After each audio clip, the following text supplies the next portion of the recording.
বারাসাতে 16 নম্বর ওয়ার্ডে বিধান মার্কেট এলাকা তৃণমূল পার্টি অফিস ফিরিয়ে দিল বিজেপি। বিধানসভা ফল ঘোষণার পর বারাসাত পৌরসভা 16 নম্বর ওয়ার্ডে ফের বিধান মার্কেট সংলগ্ন তৃণমূলের পার্টি অফিসে দখল নেয় কিছু বিজেপি কর্মী। সেখানে বিজেপির ফ্ল্যাগ ফেস্টুন লাগানো হয়।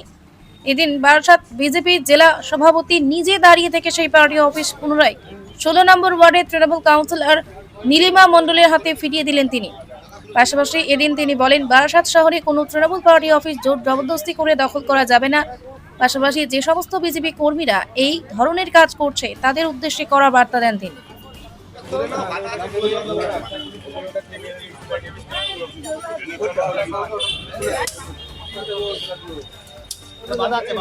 এই এদিকে সরিয়ে দাও না, পেছনের দিকে সরিয়ে দাও, পেছনের দিকে রেখে দাও, পেছনের দিকে রেখে দাও।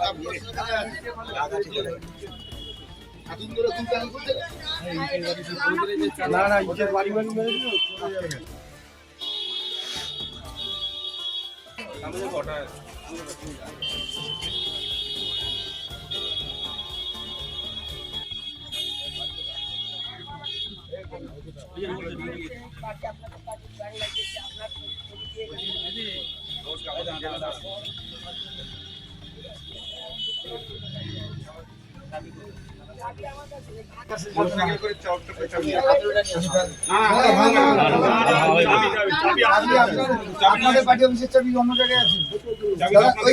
দেখেন দাদা, আমি একটা পরিষ্কার কথা, কারণ ভারতীয় জনতা পার্টি এই ধরনের কোনো ইয়ে করে না,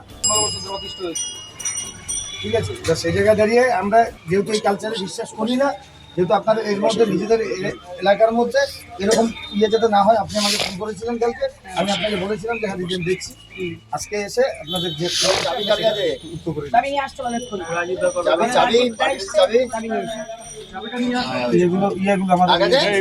কি হয়েছিল 4 তারিখের পর সরকার পরিবর্তন হয়েছে।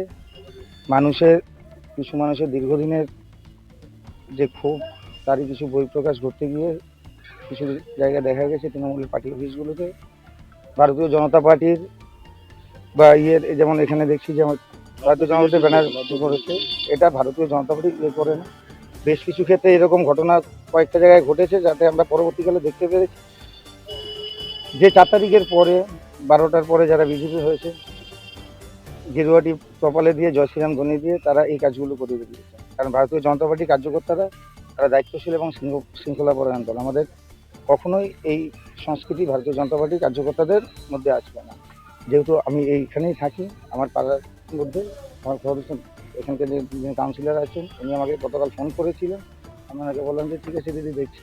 সেটাই আজকে যেটুকু কোনো কিছুই করা হয়নি, শুধু কটা ব্যানার আর ফ্ল্যাগ রাখা হয়েছে, সেগুলো আমরা ইয়ে করে যার প্রত্যেক মণ্ডলে মণ্ডলে প্রত্যেক বুথে বুথে বলে দেওয়া হয়েছে এদের লিস্ট বানাও, কারা এই করেছে, এদের বিরুদ্ধে কঠোর ব্যবস্থা নেওয়া হবে।